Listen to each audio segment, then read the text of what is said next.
بسم اللہ الرحمن الرحیم۔ السلام علیکم ناظرین، آپ دیکھ رہے ہیں پس منظر ٹی وی۔ ناظرین، کرۂ ارض کے سب سے بڑے جنگل ایمیزون میں لگی آگ پر ابھی تک قابو نہیں پایا جا سکا۔ جنوبی امریکہ میں واقع کرۂ ارض کے سب سے بڑے جنگل ایمیزون میں لگی آگ پر قابو نہیں پایا جا سکا۔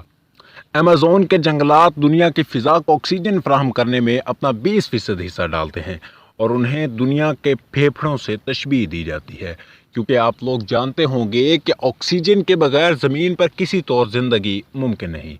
دنیا کے سب سے بڑے قدرتی جنگل ایمیزون میں لگی آگ دنیا بھر میں تشویش کا باعث ہے۔ سوشل میڈیا سمیت دنیا بھر میں ایمیزون کے تحفظ کے لیے دعائیں کی جا رہی ہیں۔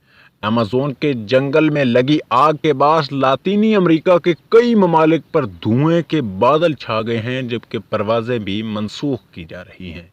برازیلین صدر کے دور میں ترقیاتی پالیسیوں کے باعث ایمیزون کے جنگلات کو شدید نقصان پہنچا ہے، جس کے باعث انہیں NGOs کی طرف سے شدید تنقید کا سامنا بھی ہے۔ اس وقت ایمیزون کے جنگلات میں 9000 سے زائد مقامات پر آگ لگی ہے۔ برازیلین صدر نے اس کا ذمہ دار NGOs کو قرار دیا ہے۔ ان کا کہنا ہے کہ انہیں ناکام بنانے کے لیے یہ سب کچھ کیا گیا۔ فرانسیسی صدر ایمانوئل میکرون نے اسے عالمی بحران قرار دیتے ہوئے G7 سمٹ میں اس پر ترجیحی بنیادوں پر بات کرنے کا بھی مطالبہ کیا ہے۔